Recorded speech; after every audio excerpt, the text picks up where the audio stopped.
Hey there, I'm Doug. I hope you're having a wonderful day. We are here for some more science fiction mystery thriller adventure. We are into the Guardsman book number 2. This is Blood Debts. We're on episode 26, chapter 67 this episode. So, please sit back, relax, and enjoy. Do hit that like, comment, and subscribe, and we will see you on the other side.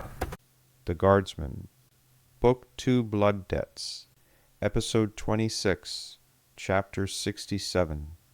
Chapter 67.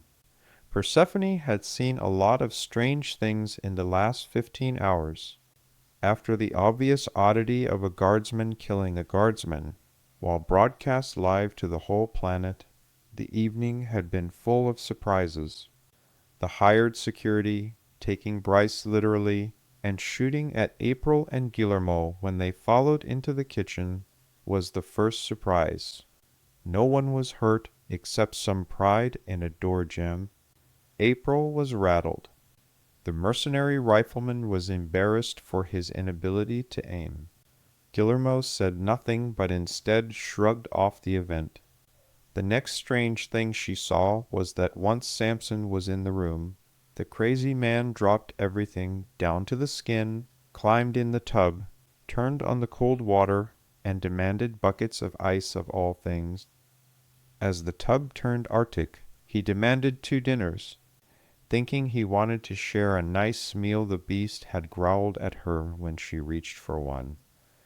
After devouring both dinners himself, he had demanded whole milk of all things.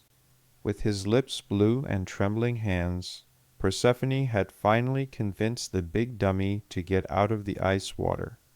Once Samson was dried, she guided him to the bed, pulled an extra blanket, halved it, laid it over him, and turned to get changed herself.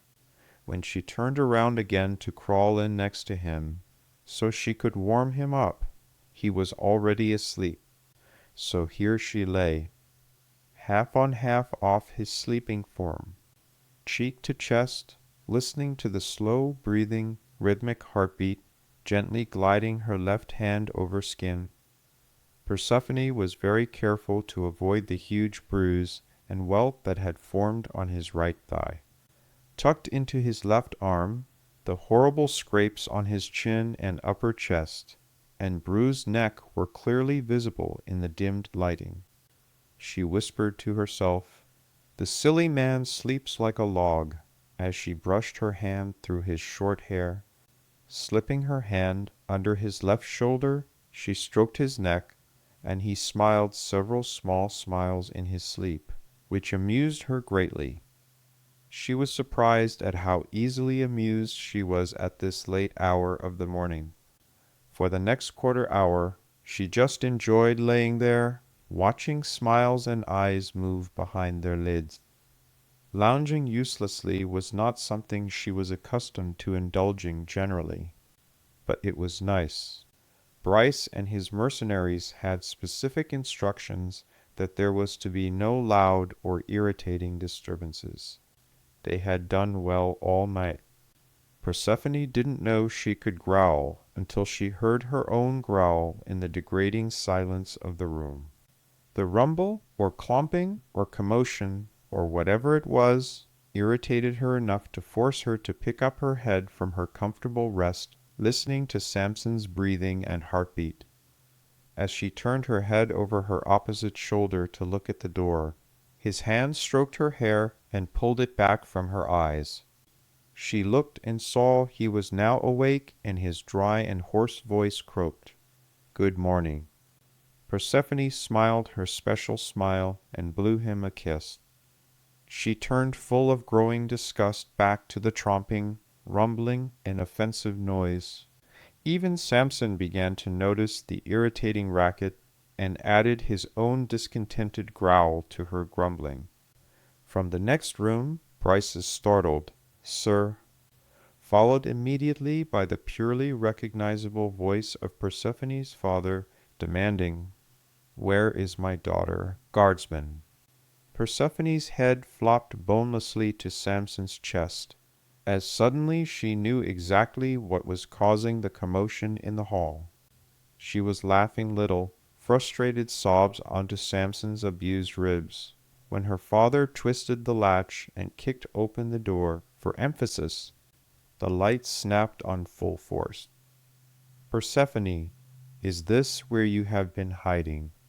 His near shout was a marked contrast to Persephone's happy, "Hi, Daddy." The powerful man roared, "Don't hi, Daddy me. Answer my question and stop lounging around. It is nearly midday, and you are still wrapped in bed." Persephone's voice got high as she started to pull some game, and offered, "But Daddy." Her eyes flicked to a contrite and embarrassed-looking Vlad, who was studying his carpet for lint, or other equally imaginary yet unseemly imperfections, between Philip's 8 armored guardsmen and Bryce in his dark street clothes. "Don't you know there is no time down here in the mists? Time is just a manufactured concept to sell us alarm clocks." Vlad choked a laugh to death in his throat and did his best not to draw more attention to himself. Persephone smiled as Vlad recognized his own playful statement about time in the mists from the first time they had met, paraphrased into such an awkward situation. Vlad's eyes shot up to meet the furious monarch's, who turned to glare at him for the impertinence of his interruption. He was staring at his carpet again in less than a half-second. CEO Kroinos snapped, "Girl, get your lazy ass out of bed right now." She felt Samson stiffen under her from a previously relaxed reclining form. "Girl? Lazy ass?" the princess fumed. She was focused on her father. Bryce was ignored as he applied his hand to chests, forcing his way to the door handle as fast as he could move, with his eyes down. He knew what was coming. "So, I'm now girl and lazy ass." Bryce just grasped the doorknob and started pulling it closed behind his lord, when Persephone exploded. "Some days, Philip, you can be the most irritating, barbarous jerk I have ever met." The door slammed shut behind Philip. At the same time, his head snapped back to her into the empty room that now only contained the 3 of them. Persephone spun her legs out the right side of the bed, over Samson's legs. How you can be such a horse's ass is a marvel of modern times. She tossed the covers aside and slammed her feet to the floor, making a very unsatisfying whisper in the thick carpet. She was so angry she hadn't heard Samson's pained grunt. "You want to behave like a horse's ass? Fine." She took his stunned silence as an opening for her next volley as she stalked across the room to the bathroom where her clothes were piled. "Just fine, then. I'll treat you like the horse's ass you are." She slammed the bathroom door behind her naked form and snatched her crumpled clothing from the prior evening's interview. Grumbling to herself furiously, she pulled her shoes on and stood so she could adjust her twisted top, so it would lay more comfortably. The steady stream of profanity and irritation tumbled out of her mouth into the mirror, while both thumbs landed under her ears and scooped down the back of her neck. She pulled her hair up and out of her top, allowing it to fall behind her as a particularly powerful string of invectives bounced off the mirror. Snatching the hair clip that she had decided not to wear for the interview off the countertop, her grumbles ceased. Flipping her hands back into her hair, Persephone rapidly wound her hair into a tight mass and slapped the clip to the back of her head to contain her cascading hair. She took an angry breath and thought of more colorful names to call her father. When she threw the bathroom door open, she was not expecting to see the suite's door open again. She was not expecting to see 8 armored and 1 clothed guardsmen clustered around the door to her suite's bedroom. She was not expecting to see the suite's outside rooms crowded by mercenaries mixed with armed home guard troops straining to see over each other's shoulders. And she was definitely not expecting to see Samson sitting up, with his back, arms, shoulders, and neck covered in lacerations, blood blisters, and bruises. and she certainly was not expecting to see her father leaning over his exposed right leg, while the crumpled sheets and blankets covered only his left leg and groin. Her hands silently dropped from the doorknob as the sound of her footfalls disappeared into the thick carpet. Her next line of blistering commentary had died on her lips as silently as her footsteps did on the carpet. Since she was still irritated, but couldn't think of anything to say now, she applied both her hands to her big, dumb, impolite father and pushed him to the foot of the bed. Philip outmassed her by more than 2-to-1 so. It was more a gesture and statement of her frustration than an effective deterrent. Persephone shouted, "Gods below Samson! Why didn't you tell me about that?" The horrible black, purple, and yellow bruise on his thigh stretched from the top outside all the way over the top, and down past the middle of the interior. The hilt of the broken sword was clearly visible as a torn and ragged bruise etched into flesh.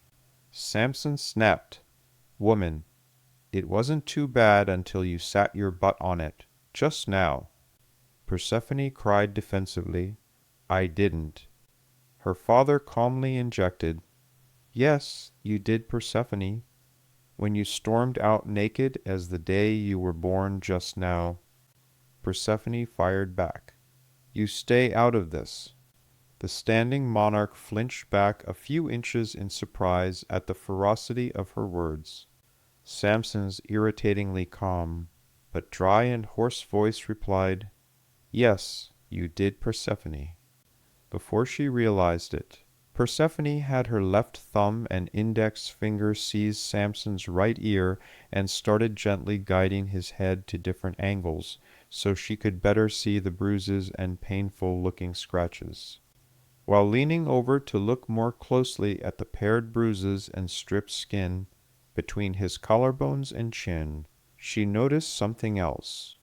Pulling Samson forward, the bed sheets were caked by patches of dried blood from where blood blisters had burst, and small cuts had dried around wounds and pulled away again as he sat up suddenly from the sheet. Some streamed fresh blood down his back. Even with his accelerated guardsman healing Samson was a mess. The horrid line of bruising and blood blisters caused by the handle of Alexio's axe across his back outlined and highlighted every rib, bone, and protrusion like a pencil tracing through tissue paper. Every raised point had smashed and torn the skin under the pressure. The gaps and cavities between those protrusions pooled with angry purple bruising. Samson asked, "Persephone, could you please get my pants?" Persephone snapped, "Your pants? After all that, all you want is your pants," standing abruptly and exploding her fingers apart, releasing his ear. She turned to storm off to the bathroom. "Fine, I'll get your pants, you big dummy," balling the offending article repeatedly in her hands. When she was halfway back to the bed, she tossed them in Samson's face. "Here's your pants. Go get the rest yourself. You should be in a hospital or the rebuild shop. Even with your nanobots and Guardsman body upgrades, you could have died last night. Why didn't you tell me you were so badly hurt?" Samson countered, "Because it's not that bad." Persephone cut him off, mid-word. "Not that bad? Really?" turning to the door. "Then go dress yourself. If you're so not that bad, I'm sure you will have no problem jumping around and picking up your own clothes." She shouted at the gaggle blocking the door. "Get out of my way." She applied her hands to the chests and shoulders of those who didn't move fast enough for her tastes, as she furiously stormed out, shouting, "I want breakfast. Find me when you are done, you big dummy." As the irate woman pushed her way clear of the room, she kept grumbling about stupid boys who keep trying to get themselves killed. Philip sighed, shaking his head. He looked at his armored guardsmen and nodded after his daughter. 4 of them peeled off to follow her, and they were joined by a detachment of home guard troops. Samson pulled the pants over his abused flesh and accepted Philip's arm as an offer to help him stand. Buttoning the shirt was irritating, but he was glad he did not have to pull it over his head. Samson was beginning to think Persephone was right. As sore as his shoulders, back, and legs were, he should be getting poked and prodded in some infirmary somewhere. Not that he would tell her that. He didn't bother with his socks, but instead stuffed them in his left pocket. He was glad he didn't have to bend down to pull the unlaced boots back onto his feet. Standing and shoving his right leg into the boot was hard enough. The scared major who commanded Philip Croyno's squad of guardsmen grumbled, "You look like hell, sir." Samson smiled at his friend. "Look who's talking, you ugly bastard. How have you been?" The armored major offered his arm to steady Samson along with Philip. "Bored mostly, sir. The CEO doesn't let us have any fun like you get to have with Lady Persephone. Good viewing last night, by the way. Can I have your share of the broadcast royalties when you die of these wounds?" Samson started to shuffle forward while his sore body screamed at him to stop. He grumbled at the same time CEO Croynos started to reply but didn't. "Good to see you again too, Major. And the answer is no. You can't have my boots either when I die." Walking was a misery. Limping and hobbling were his best speed. Bryce was wearing both pistols, but handed the sheathed ceramic hold-out knife back to Samson, who dropped it into his right pocket without a second thought. Philip said something about the old man disappearing with Persephone and the troops. Samson just croaked back something about restaurant and knowing where she went. Samson shuffled along the winding corridors and into service hallways connecting the various parts of Vladimir Lee's empire, followed by the troop of nearly a company of soldiers and the empire's CEO, all following at his crippled pace. By the time the parade of armed men entered the restaurant, Persephone was happily chatting with April and Guillermo over breakfast, and the 50 soldiers who had followed her had spread out into shifts.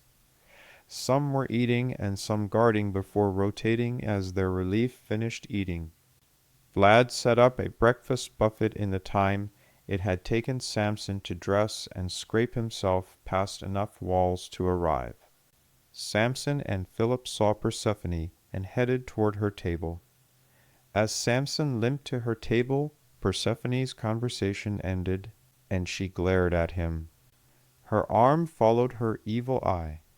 When he was nearly at the table, she pushed a plate piled high with steak, scrambled eggs, biscuits, and grilled vegetables in his direction. Philip sat in the chair opposite Persephone and reached for the plate. "Thank you, Persephone." She quickly yanked back and reclaimed the plate. Persephone replied acidly, "It's not for you. Go get your own." Samson was too tired and hurt to care when he crashed into the corner of the booth next to Persephone. Before the embarrassment and awkward situation could spiral out of control, Vladimir Lee set one of the 2 plates he was carrying in front of the Hegemony CEO and slipped into the booth next to Guillermo, opposite Samson. Still angry at her father and furious with Samson, Persephone maintained a close-lipped silence between bites. Guillermo and Vlad chattered amiably but quietly. Samson didn't say a thing as he shoveled piles of food into his mouth at a time. Persephone noted he was in worse shape than she had feared, but fortunately not critical. His nanobots and engineering had kicked his digestive system into high gear.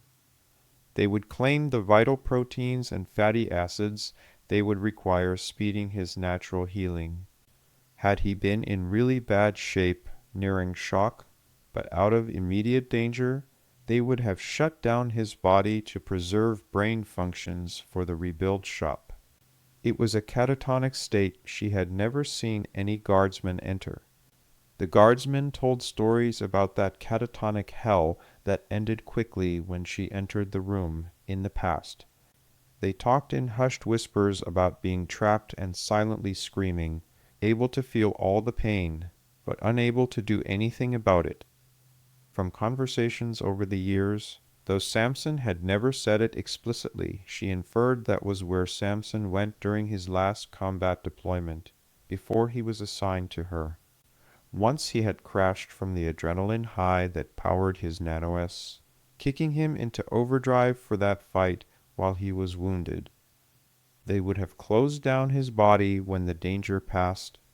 His last fight, the one that required him to spend 4 months to rebuild before they met. That was why Samson had destroyed Alexio's brain and then severed his spine. No one could possibly rebuild him from that much damage, and Alexio's would stay dead. Persephone's brooding, angry silence was rudely interrupted by her father. His words brutally yanked her back to reality. "So, your uncle shot himself in the head last night."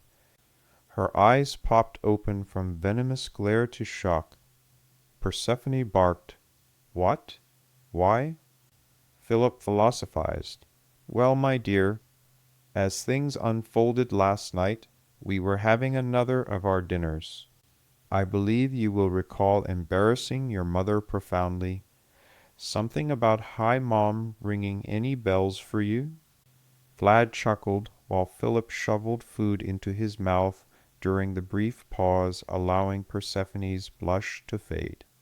Philip shared, "So, we had your interview on, ruining the evening's scheduled events, but we couldn't have driven those bloodsuckers out of that room with cattle prods to get them away from that interview once it started, so no harm, I suppose." With his elbow planted on the table, after a small bite and hand at the level of his chin, Philip pointed his fork between April and Persephone. "The two of you are quite the sensation. You two had the women swooning. The wives wouldn't let the men leave. So we all sat there like idiots anchored to the tables where our wives kept us prisoner through all the gushy girly stuff. Then vile Alexios arrived. I was so busy watching the screen and wondering what the hell a guardsman was doing calling out one of his own. I didn't see anyone else. At some point, your uncle snuck out of the dinner, and by the time the fight had ended everything was in such an uproar. When we finally caught up with him, he had his bags packed and was trying to wipe his computers. So, when we blasted down the door, I guess that traitorous bastard figured he was trapped, so he stuck a pistol in his mouth and pulled the trigger." Pausing for a quick bite before continuing, "We spent all night trying to unlock his encryption protocols. That bastard had encrypted his encryptions and installed passwords below those. He had an entire wing of the internal security intelligence section tracking your broadcast, and that traitor locked them out from all external communications. They all thought that they were working to recover you when he was using them as his own personal hit squad command center. He was apparently taking their information reports and directing various attacks at his level unbeknownst to the section operatives." The color drained from Persephone's face at the implications. CEO Kroinos informed them. They had no idea that the traitors were trying to kill you at the very moment they were tracking the signal. They were locked out of viewing that broadcast too. I always wondered how a guy as smart as your uncle could be so scatterbrained and inefficient with his work. I guess I know why now." Philip continued with a distinct change of tone. "Oh, Persephone, guess what? You'll think this is hilarious." Her father laughed in the middle of all this bad news. She felt her stomach sink out of her, down through her seat cushion and through the bench. "What's that, Daddy?" His mockery oozed sarcasm. While all this crap was going on, at about 15 minutes before dawn, the commander of all our military forces said something absolutely hilarious to me. Guess what it was? Persephone gulped at the mention of the man she was supposed to marry. I don't know, Daddy. Please tell me. Philip warned. Rhys pulled me aside and told me that he needs to break your contract.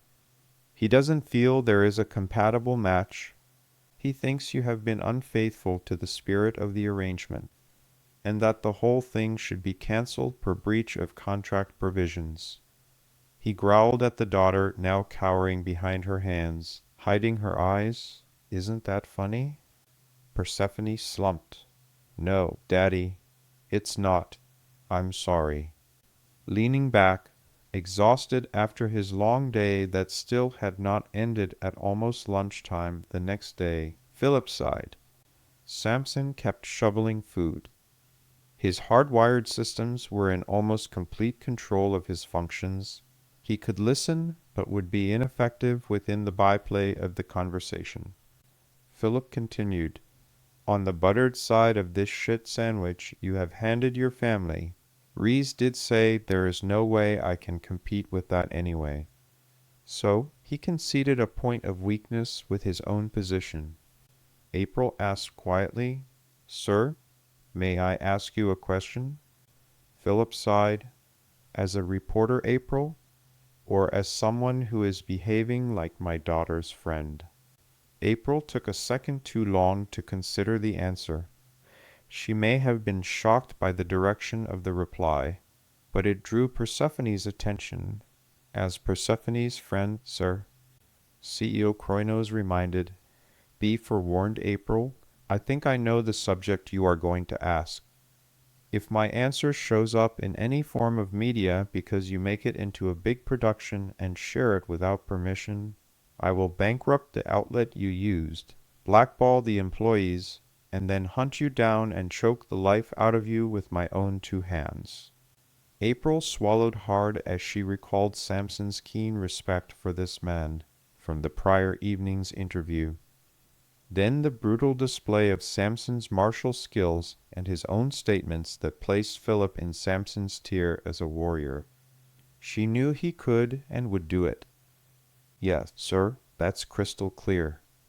Philip invited, as then. April was now the meek girl, not the confident reporter. Sir? She was out of her depth and knew it. Isn't that a good thing for Persephone? Philip sighed as he rubbed his fingertips over and over his eyes, before dropping his hands. Yes and no, April. Philip's arms fell to the table, forming a V over the apex of his cooling plate of food. Good for Persephone in that she can now love who she loves without fear. Not that she had much fear before, but I can't do anything about that. Keep in mind, Persephone can tell you all of this herself, too. Not good for Persephone in that her family has just lost 1/5 of its number, and another 1/5 is unaccounted for this morning. We can't have any dissension in our military corporation. Politically, we are vulnerable right now because of the damage done to our family. Any number of bad things can happen because of this break with Rhys.